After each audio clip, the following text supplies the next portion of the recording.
Good evening, everyone, and welcome to another live stream here at Empty Cloud Monastery.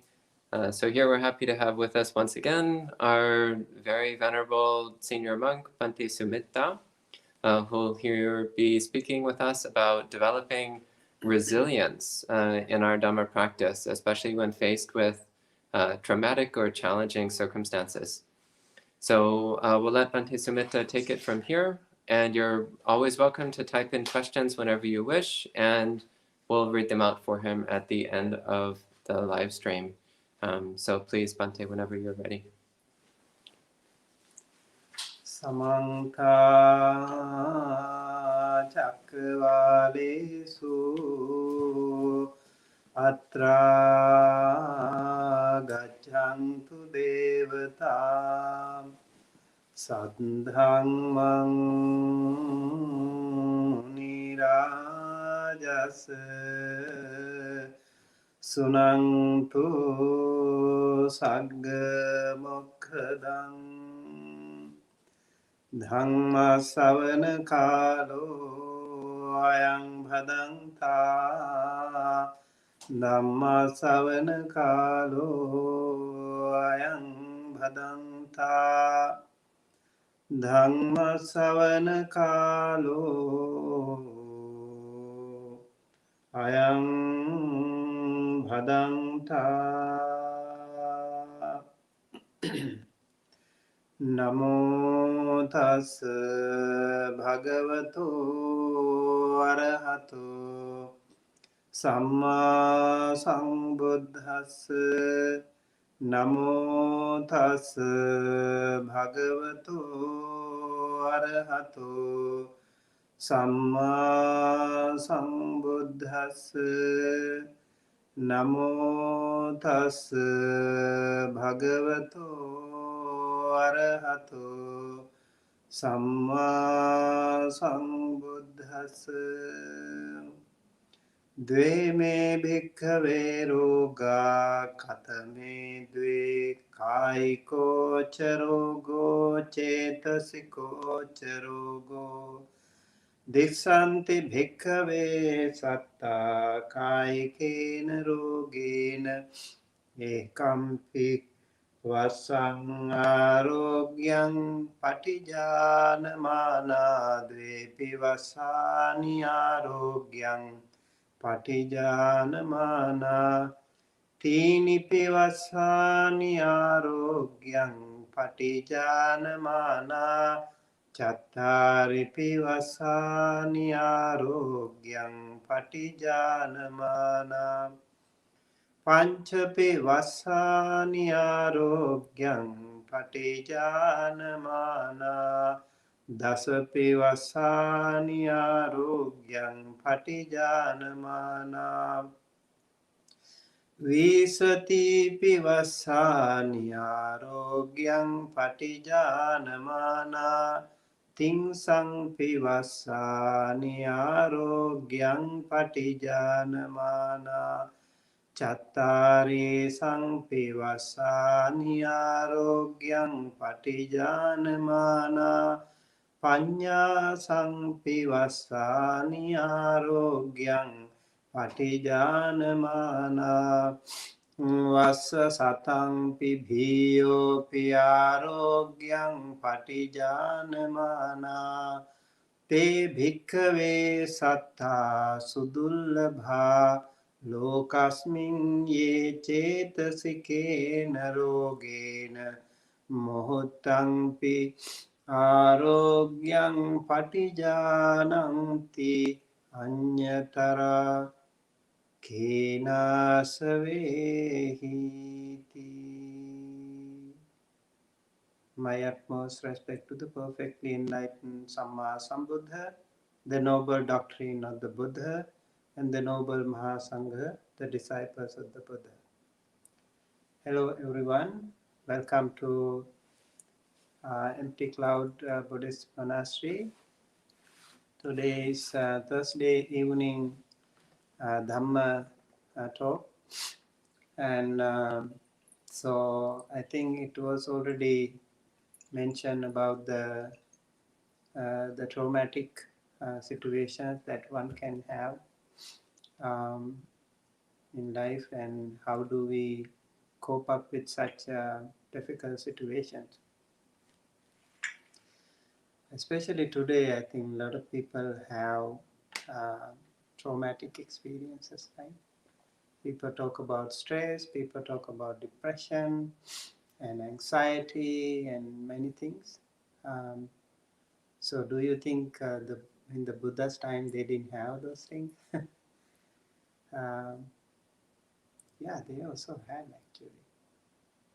Um, Especially today, because of the pandemic, many people have.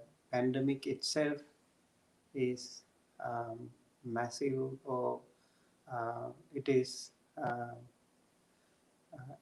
the depression that is prevalent in a larger community. So it's all around the world, and during our lifetime, we don't remember such a situation like that. So it's really amazing. Even more than a year, everyone in the world is somehow or the other is suffering. You still are not comfortable um, going out and hanging out with your friends without the mask. You still have very doubtful situation when you meet some strangers and you don't want them to come to your house, or you don't want to meet them just like that. So, and also in some other countries now, different versions of this COVID-19 is still killing people. So a lot of people are suffering. Some have lost jobs, and some have also um, lost their businesses, and they have lost their family members, loved ones, so very good friends. So it's really very difficult situation, kind of a traumatic situation for many. It's difficult to deal with that, especially with this uh, COVID-19. I think when somebody has COVID, and if that person dies with COVID, unfortunately, you can't even see the body of that person, right? That's really, that gives so much anxiety, so much depression, so much trauma to other people. And then again, many natural disasters in the world that's happening. We can see, like just a day or two ago, here we had what do you call Ida? What do you call it? Ida? The hurricane? Hurricane? Mhm. Yeah, the hurricane Ida, and then continuous rain, torrential showers, and then yeah, uh, I was really shocked when even the airport were inundated, and subway was inundated and flooded everywhere in many houses. And yeah, I heard even in India, some other countries also, so even in Europe. And yeah, the rains and then when you have rain, then you have floods, and after floods you have also um, like some other epidemics, like mosquito related, and all the other things also can follow up with that. I remember in Sri Lanka, we also have a lot of rains, two monsoons. So every time there is a kind of a very dry season, and then follow up with the sky cracks open, and then start shower, and then all the rivers flood, and then everywhere it is flooding. And after flood, now they were people already, they were tired of uh, the dry season, and then again they are tired with the water. raining and like days and days and days of raining. And then they are tired of raining. We don't want rain anymore. And then after that, they get the other epidemics like mosquitoes, malaria or whatever. All the other things follow up after that because of the moisture. So this is like a vicious circle. It happens to many people, and many people, their houses are sometimes they are kind of used to it, so they make sure that whenever there is a flood they run upstairs.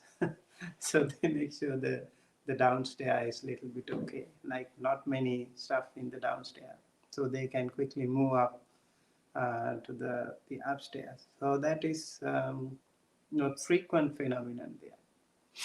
And so these situations especially happen when people are having external um, situations, and then also you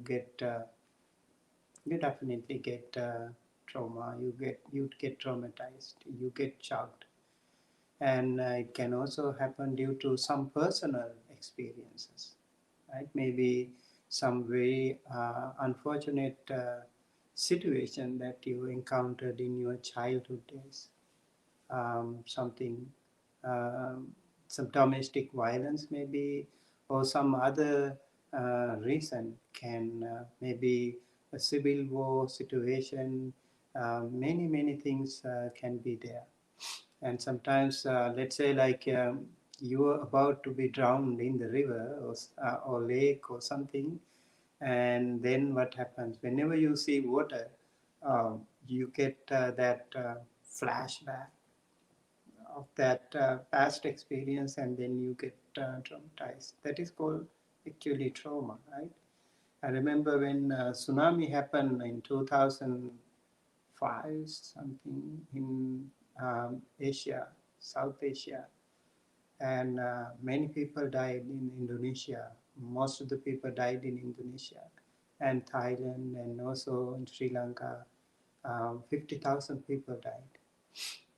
Just in a flash of like in a matter of half an hour or something, many people died, and after that, the people who really loved the ocean so much, they were so much traumatized whenever they see the the ocean. You know, you don't want to actually rest on the beaches. You're not sure if the other time when you are sleeping, the tsunami might come. So those things in the back of your mind can always be haunting you. This is a really precarious situation, and how do we get out of these things is really something that we have to think of it. In the Buddha's time also, actually, there were situations like that. Um, for example, the story of Patachara is a great example how Patachara was a beautiful lady, and she was also very rich actually. But she fell in love with a poor guy, and then um, the parents didn't like her, and then she ran away with this guy. And so they lived happily. They lived happily for a while, and then they also had two children. So they lived a very simple life, but it was okay. And then after a while, they heard a sad story, a tragic accident that happened to their parents, and they heard a fire broke up, like in California. Fire broke up, and then their house was burned, and all the people, the parents and the brother, they all died. And she was very upset, very sad.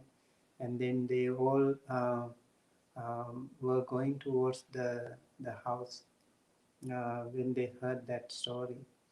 On the way, they also had to actually go through um, a jungle, and then it is said the husband somehow died, and then she was very upset again, and then she had to cross a river, and there were the the current was little stronger, so she couldn't take both the children together, and because the husband was bitten by a snake and he died on the way, and then he was already um, doubly saddened by this situation, and she kept the elder son on the one bank, and then she took the other son to the other bank. And what happened, she kept the little one uh, on the other side, and came back to take the elder son, who was also still a little kid.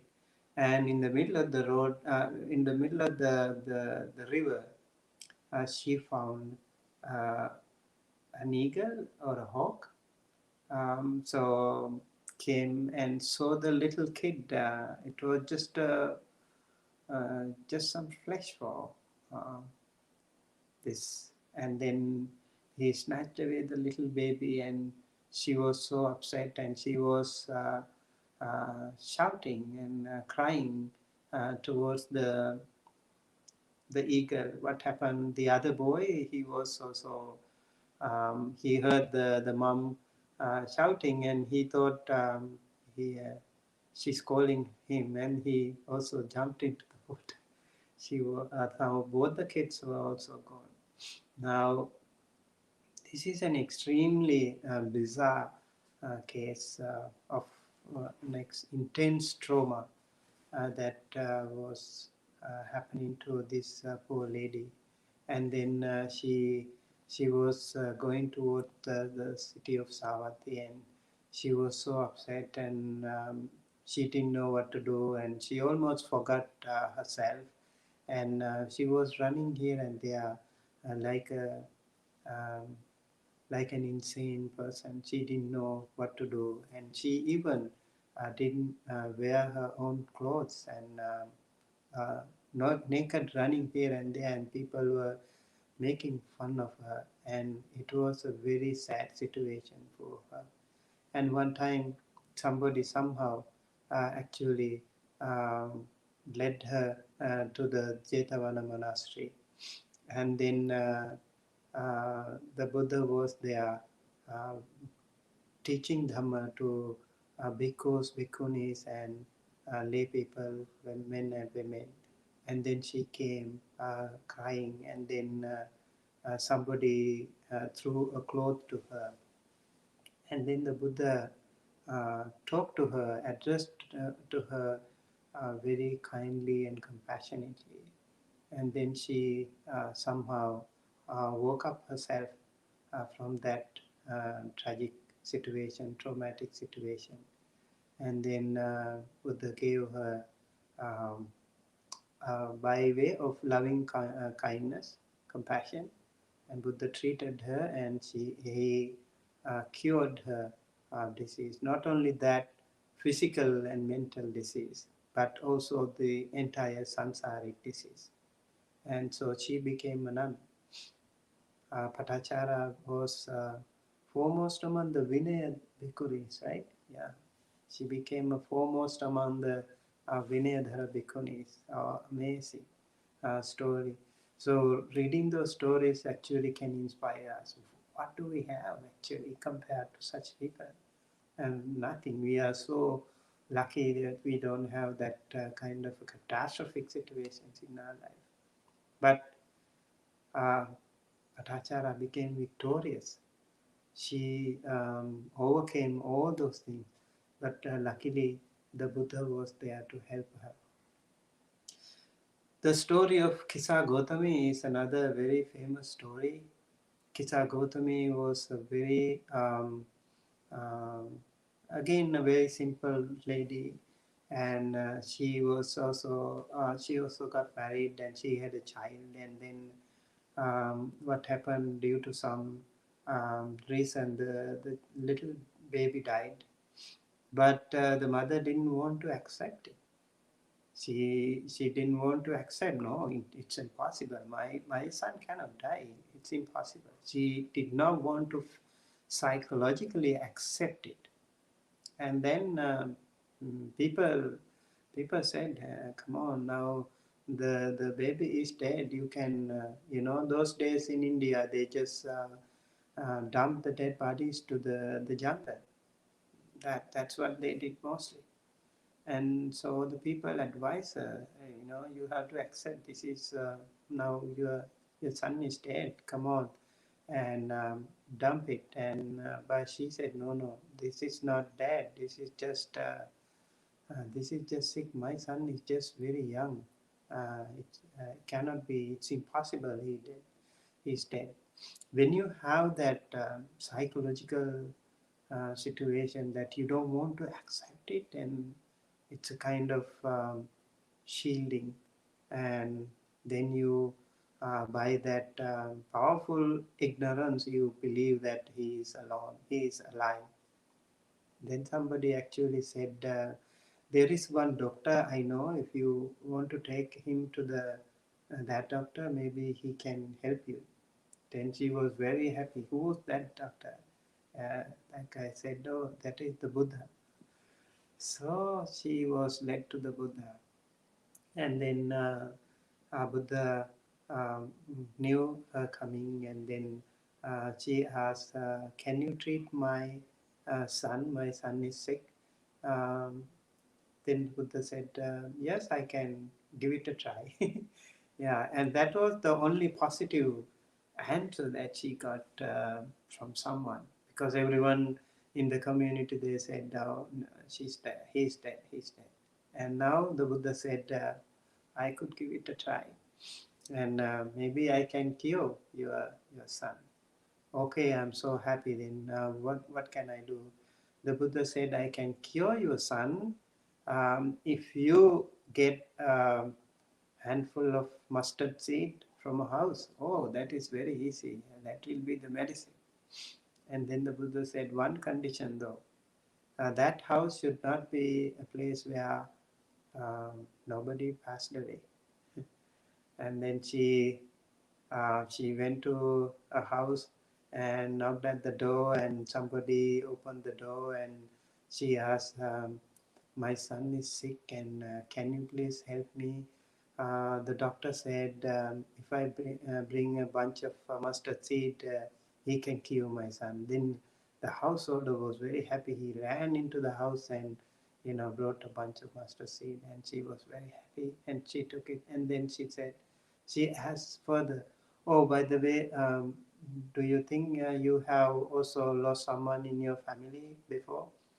Oh, yeah, yeah, my grandfather passed away. Oh, then I cannot accept it, thank you. And she went to another house, knocked at the door, opened the same thing, and then they said, my grandfather died. And then went to another house, father died, to another house, mother died. Everywhere she goes, and she found someone or the other passed away. Child died, brother, sister, someone or the other in the family passed away. Now she slowly started to open her eyes. She felt even the smell of the dead body. And eventually she realized, oh, my son is not the only one. Oh, so many young children also passed away. So many families have their loved ones lost their lives. So eventually she realized, my son is really dead. And then she actually um, left the body, and then she came back to the Buddha, and she realized this was the Buddha's treatment of her.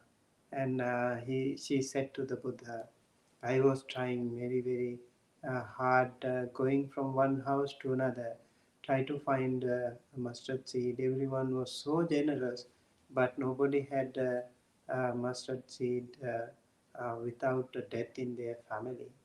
And then I realized this is not going to work. and my son also is dead. I eventually felt it, and I left the dead body, and now I have no way out. Please, the Blessed One, allow me to enter the order. I want to follow the path of this spiritual path, and I want to get rid of this samsara, she said. And then she became a bhikkhuni. And that is Kisa Gautami. Kisa Gautami is the one who I think was foremost among the Luke. Uh, yeah, Crossroads. what do you call crossroads. Yeah, she was also one of those major um, disciples of the Bhikkhuni order. Very important character again. And when you go through these traumatic experiences, you also become a very strong person, provided you go take it in the right manner. If you take it positively, you can become a very strong character. And if you take it negatively, you might be again, maybe you are antisocial, or you are doing some very nasty or maybe self inflicting, you are torturing yourself, or you might be torturing other people. These things can happen to you. But the one who has this positive outcome like this, even if you undergo some very, very unfortunate traumatic experience in your previous uh, uh, time, you still can use it to help other people. So we can see many people today also, they use some traumatic personal experiences to help other people. That's really a very, very wonderful thing, I must say. And what else? Now we also have some story. Oh yes, this story also is a really very popular story. Have you heard of Alar? What do you call Angulimala? Have you heard of Angulimala? No? Yeah. So Angulimala is again a very famous story. There is a Angulimala Sutta also. Um, that sutta is also a very famous sutta. Angulimala was an innocent boy, and he was a very bright, smart boy when he was a student, and then he was called Ahinsaka. Ahinsaka means innocent, and he was doing well in his studies, and there were other people. When you are doing good, all the time, you are actually inviting enemies. Yeah, it happens. You are overwhelmed with enemies, bad people, like the jealous people. They are trying to always harm you, tarnish your good name, try to look down upon you, try to bully you even. These things can happen to brighter people, smart people too. So this innocent boy had the same experience when he was a top favorite of his teacher. Other students felt very jealous, and they were trying to do something to harm him. And somehow they also um, gossiped about him to his own teacher, and they all these gossipings made eventually that teacher um, started to believe that this Ahinsaka was a bad guy. And he was also, those people also instilled some really poison, toxic things in the teacher's mind. And eventually teacher was becoming very angry. uh, you can become angry, that is okay, but if you turn that anger into frustration, and then maybe revenge, hate, that is really, really terrible. That can be very, very disastrous. What happened to this young man when he finished his education? Those days in India, when the students study in teacher's house, actually they do that residential study. Maybe for years they study under the teacher, And at the end of the study, they go respect the teacher, and then the teacher might ask something, and then you have to, fulfill that task. And then same thing happened to Ahinsaka. He went to the teacher and he bowed to him, paid respect to him, and he was about to leave. He wanted to say farewell to the teacher. And then what did the teacher say? Uh, I have noticed in you, you have been a very bad boy, and I have treated you very well, but you were not treating me well.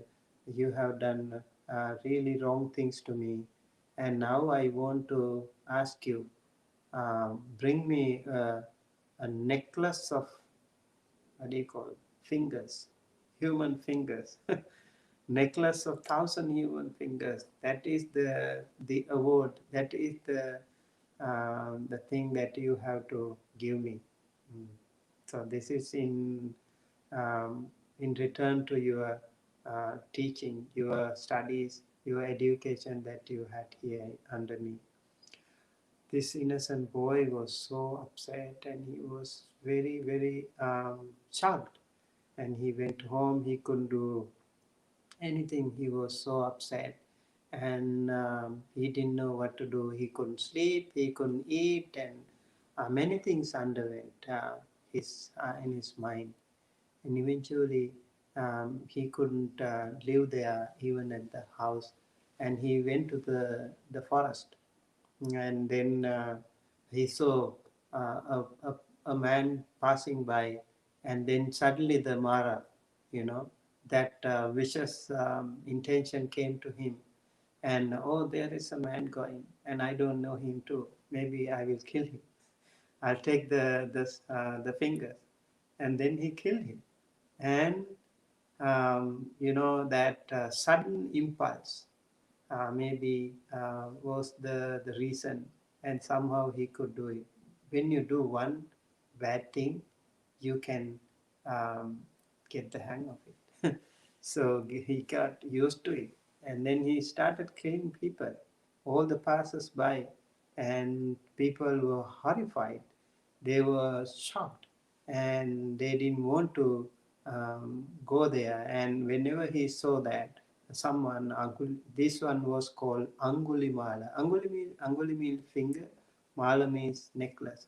So he had a necklace of Angulis, fingers. And so he kept killing people, and he became a really, really strong monster. And nobody wanted to um, fight with him, and he was very ferocious guy. And then he would attack anyone who passed by in the jungle. And one day his mother, Angulimala's mother, she wanted to, go there and see her son. To the mother, no matter how dangerous the man or how bad the guy, he is still is her son. So she went to the jungle to meet her son. And then in that particular morning, the Buddha also saw this Angulimala. In his, loving kindness, Reda, Buddha also saw him early morning. Oh, this Angulimala, although he is a very, very bad guy, whatever he is doing, although it is wrong, but if the Buddha rescues him, he can actually become an Arahant person. And then the Buddha went right before he kills his own mother. He was even ready to kill his own mother. It doesn't matter to him. He was already out of his mind, and he didn't care whosoever come on his way, he would kill. And he was just about to fulfill his number of fingers. And the mother, in between the mother and Angulimala, there appeared the Buddha. And that way, Angulimala didn't want to kill the mother, Instead, he found the Buddha. Oh, I have now this guy. I will kill him. He was following the Buddha. Buddha made some kind of a magic, mystic, spiritual power in such a way that he was walking and Angulimala was running. And Angulimala was running and running, chasing him, with his sword, and he couldn't reach the Buddha. He was running and running and running. He couldn't reach the Buddha. And then he eventually um, told him, "Stop." And then the Buddha said, "I have already stopped. You are the one running." And that was the eye opener for Angulimala. Angulimala thought, "What do you mean? I'm the one running, you are the one, stop." Then the Buddha said, "I have stopped the running all throughout the samsara. I have stopped that." And you are the one running, and you are also continuing to run all throughout your samsara more and more when you do things like this. You will never be able to stop your running by killing people, by doing so many wrong things like that. And that way he realized, he opened his eyes, and he abandoned his habit, and he actually begged pardon from the Buddha, and he said, he requested the Buddha to um, admit him to the Buddha Sasana. So he became a monk. And King Kosala, he was actually also recruiting the army, organizing the army. He wanted to go outrage, war against this guy. He was already a clandestine army of his own, and many people said it's dangerous to go fight with him alone. He is a very dangerous guy. And then he was preparing the army for that. And one day before going to that, he came to meet the Buddha. And then early morning, the king came, and then the Buddha asked, "Oh, what happened, Your Majesty? You came early, so early morning today." "Yes, the Blessed One, I have to go fight with a dangerous person called Angulimala, and he's hiding in the forest, and I have left the army in the temple gate, and I'm going to meet him today and capture him." And the Buddha said, "Oh, you don't have to worry now anymore. He is with me right here." And imagine the king. He was like always surrounded by a lot of bodyguards, and now he is alone.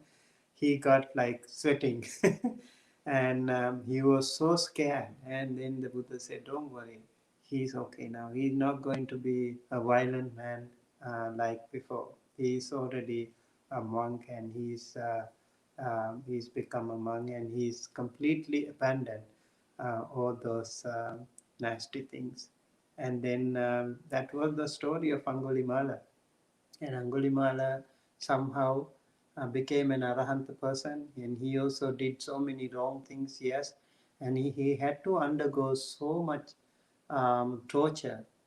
When he was going for alms round, people would throw stones at him. And then even when people throw stones at the birds or something, it would also turn towards Angulimala, because of his strong bad karma. Somehow, um, for the amazing power of him, because he could get rid of his samsara only during this lifetime, he would undergo some suffering. But afterwards, all the karma that he did would become ahosi karma, means uh, not functional anymore. And yes, so Angulimala's story is like that. One day he saw a pregnant mother suffering, and she was having labor pain, and she was crying, monk Angulimala, he felt very sad about that, and he came to the Buddha and told about that story to the Buddha. And how can we help such people? The Buddha, Angulimala asked. The Buddha realized this is a very good time to rescue Angulimala from all the sufferings that he undergo when he go for alms round. So the Angulima Buddha said, "Oh, you can do one very good thing. That is an asseveration, what we call Satchakiriya. You go to that lady again, and um, you make an asseveration. You say, um, I have not killed any living being. So by the power of that, may she become well, happy, healthy." Angulimala said, "I would be the last one to do so because I have already killed so many people." Buddha said, "Okay, but can you also say, like, ever since you became a monk, um, did you do that? Oh, ever since I became a monk, I have never ever killed even an ant. I am pretty sure about that. I am very, very sure about that. I was very um, practicing very hard not to do any of those things. I'm really confident about. Yes, you say that now. Now you know. Ever since you became a monk, you never killed uh, any sentient being. By the power of that, may she be well, happy, healthy. May she be able to deliver the baby without any pain." So he did that. And so ever since, Buddhist monks around the world, they also chant this sutta. This is called Angulimala Sutta. So this is a very interesting story. Now we see, like, during the Buddha's time, there were so many people like that. There was an innocent boy called Sopaka, and Sopaka was ill-treated by his father-in-law. He was always a very bad guy. He would come home in the evening after some drink, and then he would actually ill-treated this little boy. He was just 7 years old, and one day, due to some reason, he punished the little boy in such a way that became a lifelong traumatic experience for this little child. Do you know what he did? He actually took the little boy to the cemetery, and then imagine the cemetery, and there were so many dead bodies all over. And it's not like today, in modern days, you have beautiful. Actually, we like to go to cemeteries today. They are so beautiful, a lot of flowers and beautiful meadows, and really, you want to meditate. You want to, have some good leisure time there. But those days, all the dead bodies everywhere, and the animals, wild animals, would come and eat them. And this little boy was tied to a dead body by this cruel man, and he went away. And that day, also again, the Buddha came to rescue. He saw this young little child, and Buddha would rescue such people, of course, because he knew this little child also had the potential to become Sotapanna. And then Buddha went there, and he talked to the boy. He was so scared, and he was so crying, and scared, alone. All kinds of traumas happened to this little boy. And then Buddha rescued him, and he also became a monk. He became Sotapanna. After listening to the Dhamma, he became a monk too. And same thing with Sunita, another scavenger. I think he was a poor fellow again. So Buddha rescued him too. There are so many stories like that, and how Buddha rescued such people with an amazing, powerful, loving kindness. And that way Buddha could rescue, not only just rescue from their physical or mental illnesses, but from the complete samsaric misery. So I think these are some of the stories, examples from the Buddha's time. So if we take these things into our own life, I think those people who have some traumatic experiences, they can see what we can do today. And I notice in the Roga Sutta of Anguttara Nikaya, actually Buddha talked about that. Buddha said there are two kinds of diseases. Two kinds of diseases are there, and so they are called uh,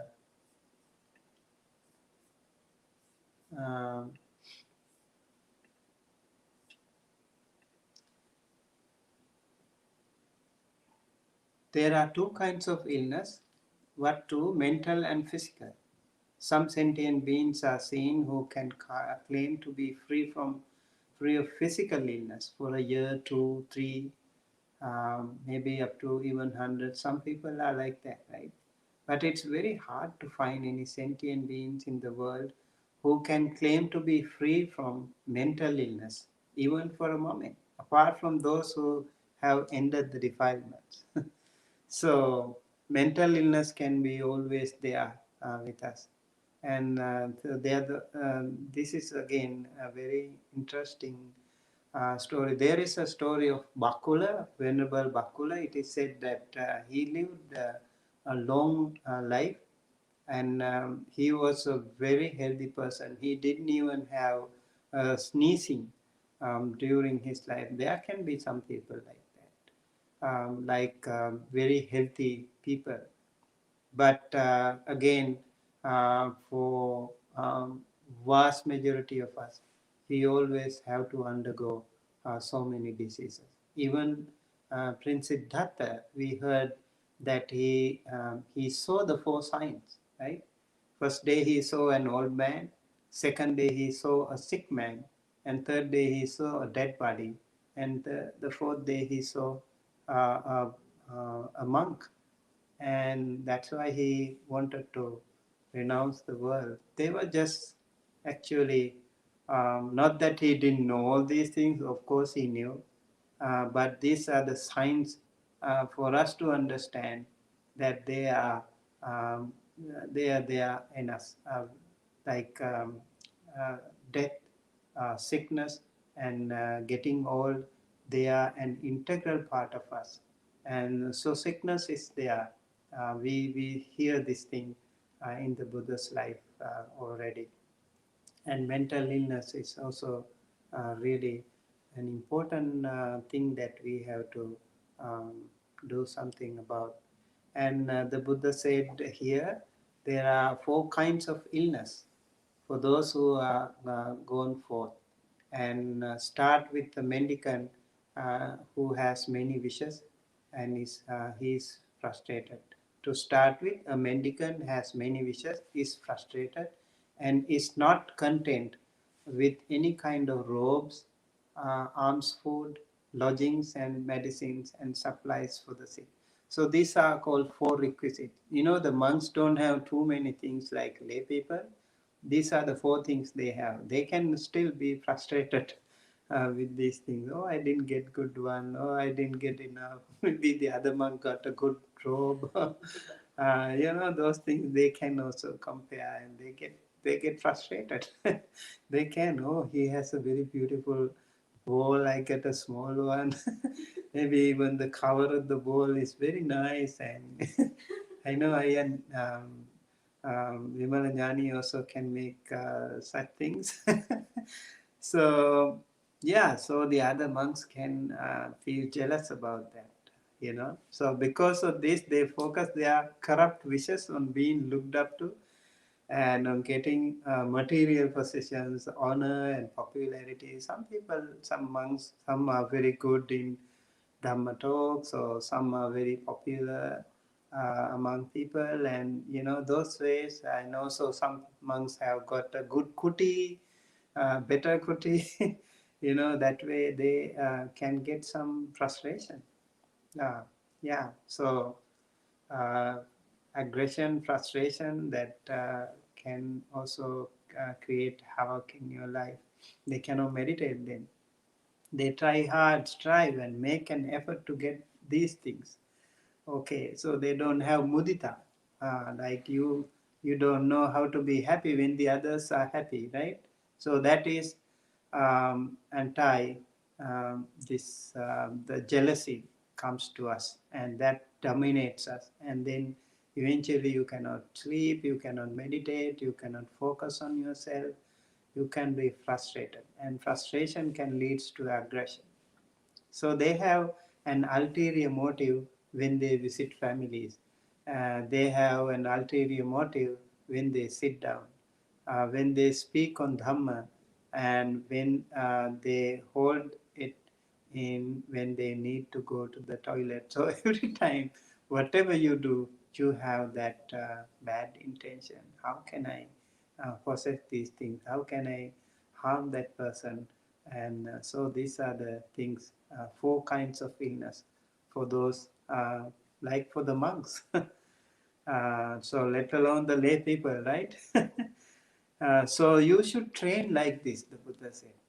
We will not have many wishes or be frustrated when you have too many wishes, because there will be endless. Like, let's say you want to become rich person, you have like maybe 100,000, and then you want to make it double, and you want to make it double, and you want to become the richest person in the community, and then you want to become the richest person in the world, and it's never ending. And then you want to maintain that. Then how many things you want to do when you want to maintain numero uno?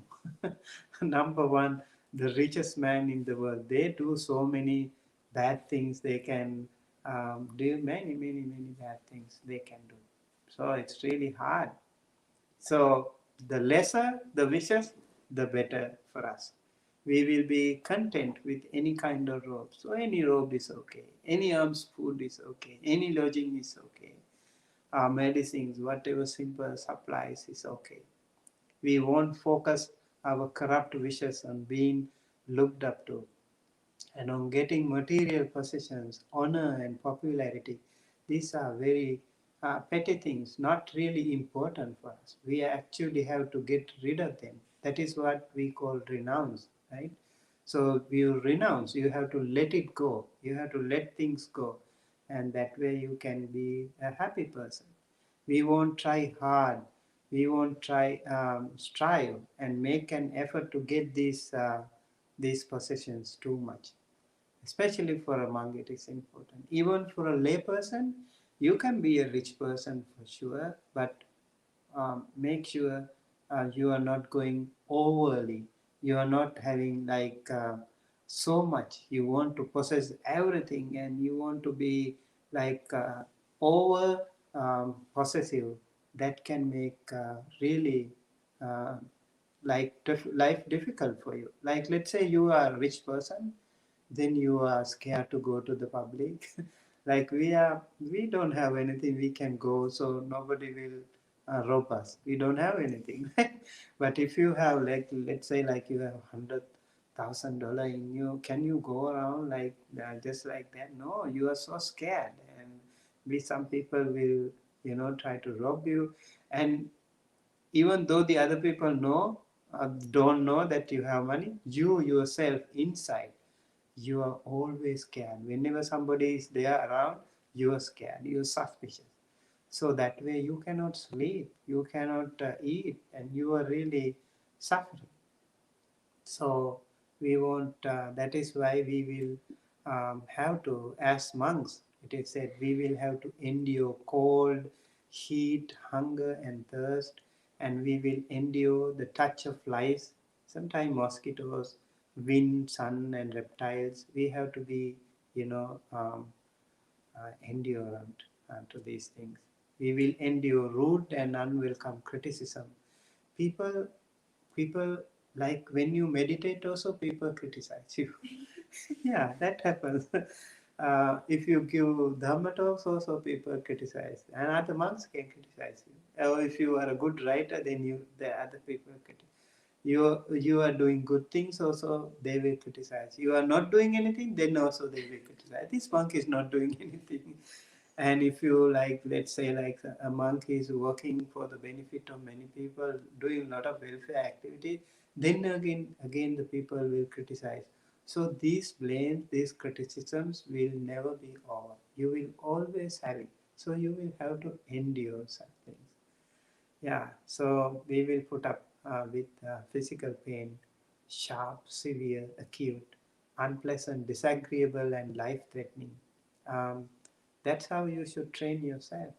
And even the physical pain sometimes, when you are hungry, you also have to be little bit, you need to feel that.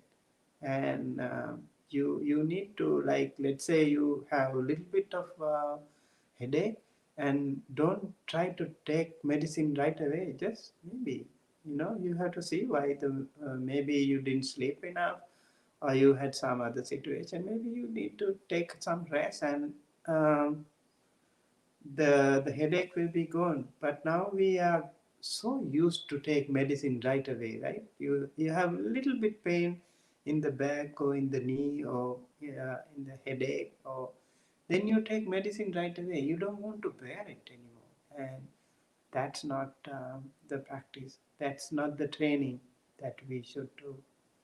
So the Buddha said, sharp, severe, acute, unpleasant, disagreeable, even life-threatening, you have to bear it.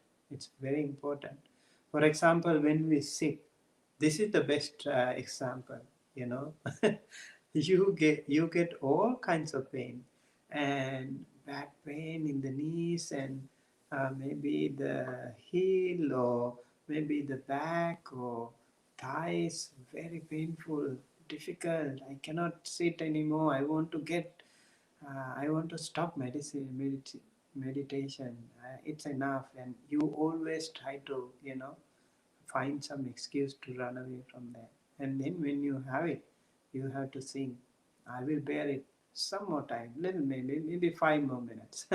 And you will see that very, very difficult pain is no more, it's gone. And then it will come again from another side of your body. And then you want to stop again. Then you again be determined, no, 5 more minutes. And so you also actually have to think, where is the pain coming from? You try to pinpoint it. Oh, it's not here, it's jumping here and there, hopping, running here and there. So then you can also see the pain is gone. It's not permanent, it's impermanent. Not there forever. So it is how we train ourselves. And also, pain is not me, pain is not myself, and pain is not mine. So that way you can also, because the more you are intense, the more you are kind of having that attachment to that. Oh, I am painful, I am hurt, and then you already have the identity given to that.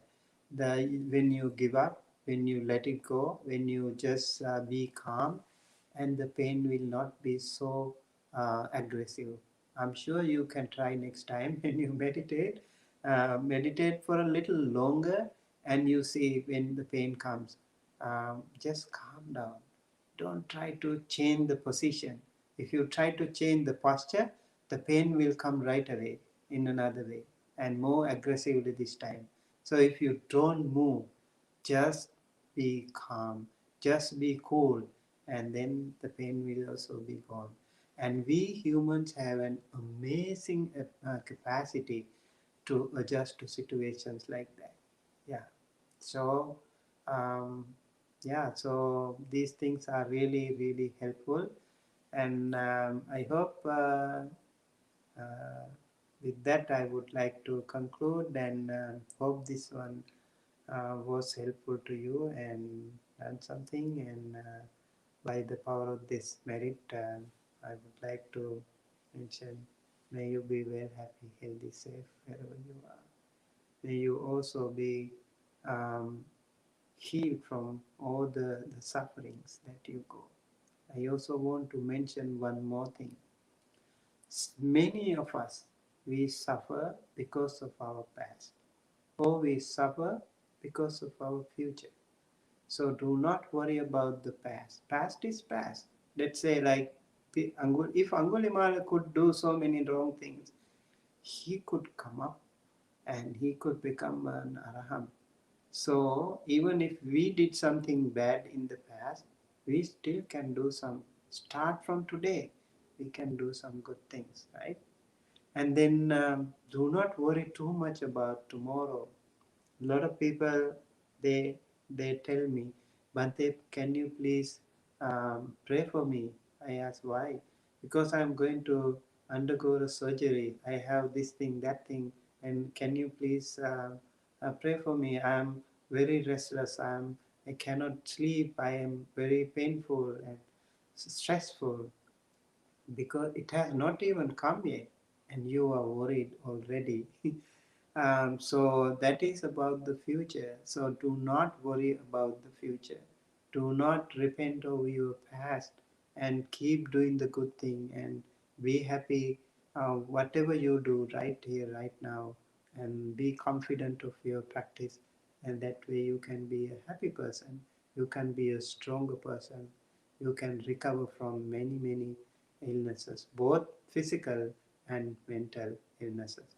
May you all be able to be stronger within, maintain that inner peace all the time. May the Buddha Dhamma Sangha bless you, help you, protect you, and guide you towards the right path. Sadhu, sadhu, sadhu. Thank you, Bhante, for that fantastic Dhamma talk this evening. There's a lot of thanks, bows, and sadhus in the chat. It sounds like everybody really enjoyed the talk tonight. There are a couple questions, so I'll scroll up to those. And if you have any other questions for Bhante, please put those in chat now. The first question was back when you were talking about people doing good and other people being jealous or trying to hurt them. And Scott asks, the Bhantes live for good. Do they have their enemies that try to hurt them? What is it? He asks if, I think he's referring to like the monks here, that he says the Bhantes live for good. Do they have enemies that try to hurt them? That means if you do good, and I mean, asking about myself. I didn't get the question. I think so, yeah. Like Yeah. you as a I as venerable a do monk. good. I as a monk. I think yes. Like when we do, do good things, things can happen. I told you, like when we do good things, if you are a little bit smarter, then there can be a lot of jealous people around. That can happen. So what we should do, I think I learned myself to the practice, practice the Buddha Dhamma.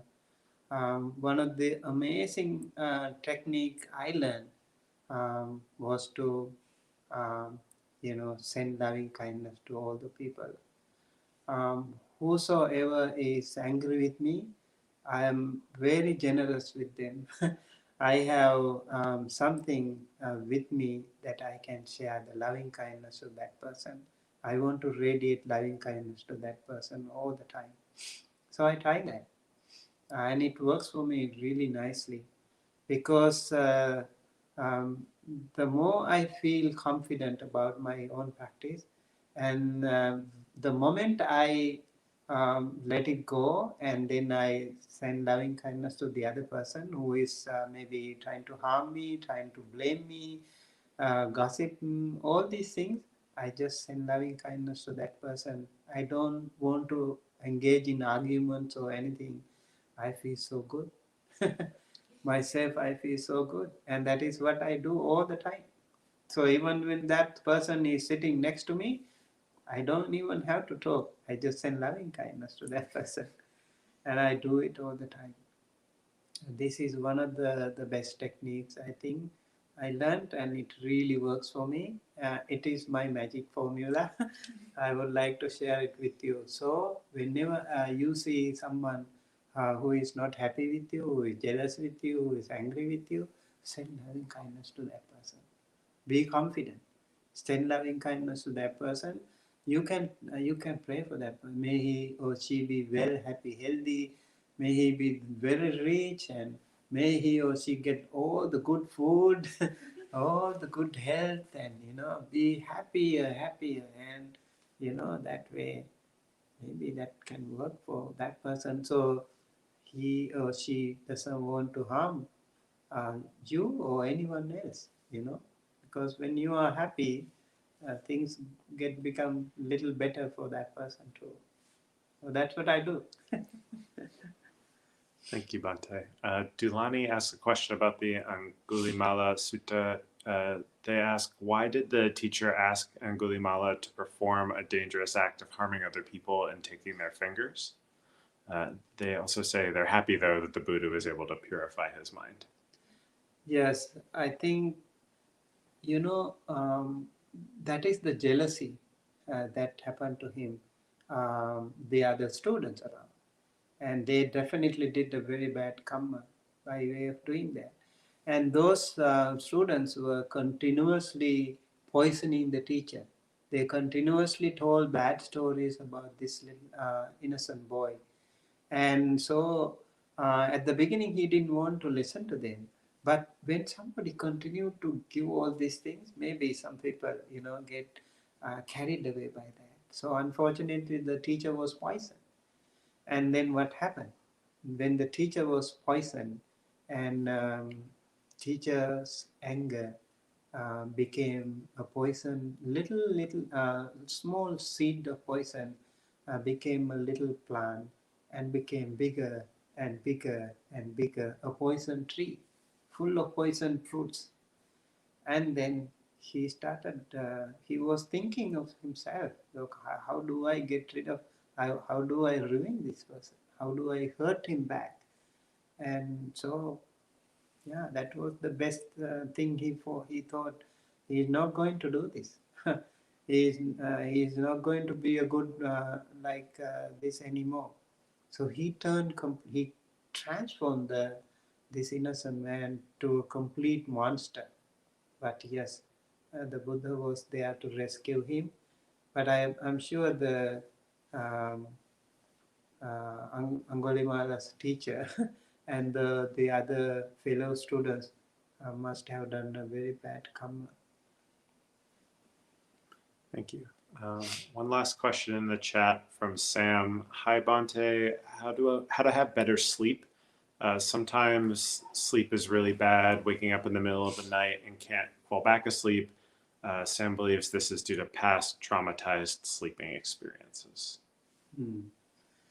I think for those people who have difficulty in sleep, again, loving kindness is the best way. And I can say several things you can use. Do not watch some uh, like maybe like violent movies, or do not watch maybe snakes, like wild animals or something like those things. Especially when it comes to violence, those things can really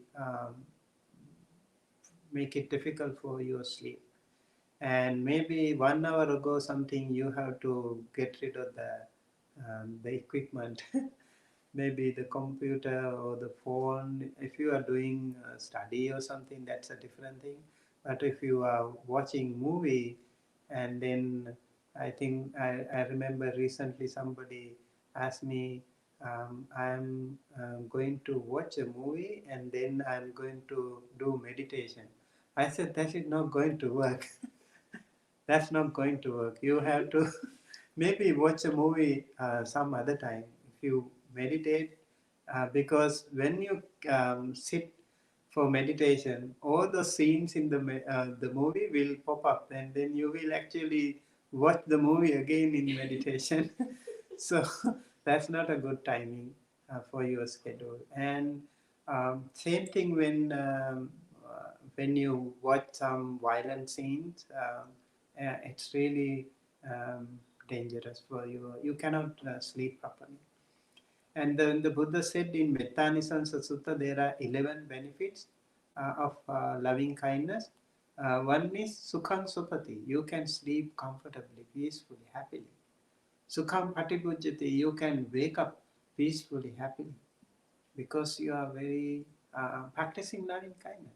So maybe when you are okay, get rid of all the technology things that you are doing, and then you clean yourself. Also, you can keep, maybe wear some good clothes, neat clothes, and then you can also make your bed, and then you go to bed peacefully. And then while you are lying down, you can scan your body. You can scan yourself, and then, may I be well, happy, healthy. Scan the entire body. That will be really, really helpful. If you are very lucky, you can actually meditate the entire night. Entire night, if you can um, find a moment between the sleep and the wakefulness. And if you can link those two things together, your entire night will be a meditation. And then when you wake up in the morning, let's say you are scanning, and I was, may I be well, happy, healthy, and then here you sleep. And then you wake up in the morning, you start right from here. You start right from here, and it really happens. And then you feel so happy. You don't have any traumatic or nightmares. Na papakam supinam pasati. You don't have nightmares when you practice loving kindness. So I recommend, please practice loving kindness, and also practice loving kindness every time. Whenever you drive, whenever you cook, whenever you do whatever, going by the train, going by the flight, send loving kindness to everyone around. That will make you a very strong person inside, and you will also be a very inspiring person, a loving kindness person, a pleasant person to all men and women, humans and unhumans. You will be also um, having a very healthy, happy life. Thank you, Bhante. Are there any questions here? I do have a question actually. Yes. So when we see other people going around hurting others and maybe poisoning other people and not showing remorse for it, how do we prevent anger from turning to hatred for that person? And maybe when the anger has already turned to hatred for that person, letting that go when that person is still out there and we can't stop them. Yeah, first of all, you have to be happy. You should not be angry. A lot of people actually, when they see outside people angry or fighting each other, they feel they have that, what do you call, sadistic pleasure. Like, they like it, right? You want to take a phone, and then you want to video record, and then post it in Instagram or Facebook. They do like that, right? Mm. That's not a good idea too. Actually, you send, instead of that, you send loving kindness to them. If you are strong enough, physically, mentally strong enough, just go ahead and try to stop their fight. And if they say something wrong, also try to convince them this is not good. Maybe with loving kindness, or with also some kind of assertion should be there in you. And then if you are a good person, if you are a kind person, maybe you can set them apart and try to um, calm the situation. If you are not physically strong enough to do that thing, and maybe you can send loving kindness. even may they be well, happy, healthy. Let's say like a small child um, watching his parents fighting. The child can't do much, right? So maybe even the child can send loving kindness to the parents. That way, the best thing is you yourself become peaceful, calm.